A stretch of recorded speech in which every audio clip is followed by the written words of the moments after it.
आदरणीय बंधुओं, माताओं व मेरी प्यारी बहनों, राधे राधे। आप सभी का हमारे YouTube चैनल जीवन की धारा पर बहुत बहुत स्वागत है।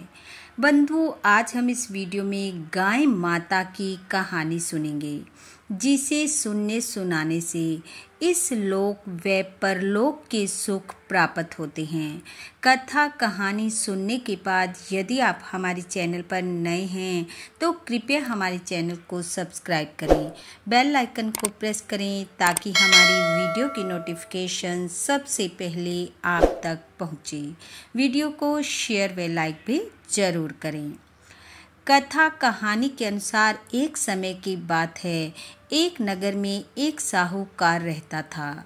साहूकार के पास धन दौलत की कोई कमी नहीं थी, लेकिन साहूकार बहुत कंजूस था। वह कभी कोई दान पुण्य का कार्य नहीं करता था और ना ही अपनी पत्नी को करने देता था। इस बात से उसकी पत्नी बहुत परेशान रहती थी। वह जब भी कोई पूजा पाठ या व्रत करती तो साहूकार उसे लड़ता, परंतु वह साहूकार से चोरी छिपे कुछ न कुछ दान पुण्य का कार्य करती रहती। एक बार साहूकारनी एक सत्संग में गई। वहाँ उसने सुना कि मनुष्य को जीते जी गाय की सेवा व गाय का दान अवश्य करना चाहिए। गाय में 33 कोटि देवी देवता निवास करते हैं। गाय का दान करने से मरने उपरांत गाय मिलती है, जो कि पाप रूपी वैतरणी नदी को पार करने में मनुष्य की सहायता करती है। गाय की पूंछ पकड़कर मनुष्य वैतरणी को पार कर सीधा वैकुंठ लोक को जाता है। यह सुन साहूकारनी सोचने लगी कि वह गाय का दान कैसे करे। यदि साहूकार को पता चल गया तो वह उसे कदापि ऐसा नहीं करने देगा और क्रोधित भी होगा। कुछ सोच वह पंडित जी के पास गई और जाकर कहने लगी कि यदि असली गाय दान न कर सकें तो क्या करें।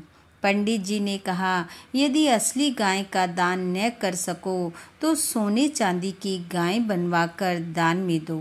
साहूकारनी ने सोचा, यह ठीक है, मैं सोने चांदी की 2 गायें बनवा लेती हूँ, एक अपने लिए और एक साहूकार के लिए। तब दोनों गायें बनवाकर दान कर दूंगी। उसने पंडित जी से कहा, कृपया कुछ ऐसा उपाय भी बताइए जिससे मैं सोने चांदी की गायें भी दान कर दूं और मेरे पति को पता भी ना चले। तब पंडित जी ने कहा, तुम सोने चांदी की गायें बनवाकर सोने की गाय पर पीली मिट्टी और चांदी की गाय पर काली मिट्टी चढ़ाकर दोनों संकल्प कर दान कर देना। इससे गाय का दान भी हो जाएगा और तुम्हारे पति को पता भी नहीं चलेगा। साहूकारनी को यह बात सही लगी और फिर उसने सोने और चांदी की गाय बनवा ली। एक दिन उसने साहूकार को घर में हवन करवाने और मिट्टी से बनी गायों का दान करने के लिए राजी कर लिया। एकादशी के दिन साहूकारनी ने घर में हवन रखा। हवन सामग्री की थाली में सोने चांदी से बनी गायों पर पीली और काली मिट्टी का लेप करके रख दिया। हवन कराने पंडित जी आए। साहूकार भी प्रसन्न था कि साहूकारनी मिट्टी की गायें दान में दे रही है। तब दोनों ने हवन किया और गाय का दान कर दिया। समय बीता। कुछ वर्षों बाद दोनों मर गए। मरने उपरांत जब वैतरणी नदी के समीप पहुँचे तो उनके पास 2 गायें, एक पीली और एक सफ़ेद रंग की, आकर खड़ी हो गई। दोनों ने गाय की पूंछ पकड़ी और वैतरणी को पार कर गए।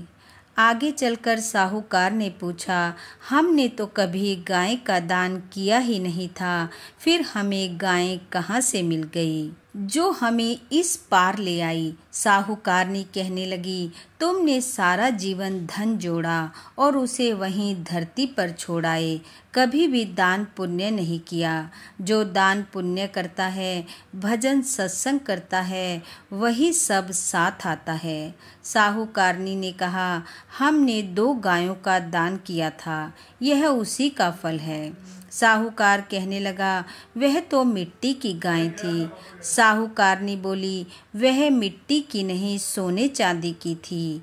आपको दान पुण्य पसंद नहीं था, इसलिए मैंने सोने चांदी की गाय पर पीली और काली मिट्टी का लेप कर दिया था। यह सुन साहूकार बहुत प्रसन्न हुआ और कहा, यह तुमने बहुत ही अच्छा किया। यदि तुमने गाय दान में ना दी होती तो आज हम कैसे पार उतरते। अपनी समझदारी से तुमने केवल अपना ही नहीं, मेरा भी उद्धार कर दिया है। तभी गाय माता उन दोनों के पास आई और कहा, मेरा दान ही नहीं, मेरी सेवा भी लोक और परलोक का सुख देने वाली होती है। यह सुन दोनों ने गाय माता को प्रणाम किया और बैकुंठ की राह पकड़ ली। बोलो गाय माता की जय। हे गाय माता, जैसे आपने साहूकारनी को पार उतारा, वैसा सबको उतारना। इस कथा कहानी को सुनने वाले, सुनाने वाले सबका उद्धार करना, सबको सुख समृद्धि से भरपूर करना। इन्हीं शुभकामनाओं के साथ आप सबका बहुत बहुत धन्यवाद। राधे राधे।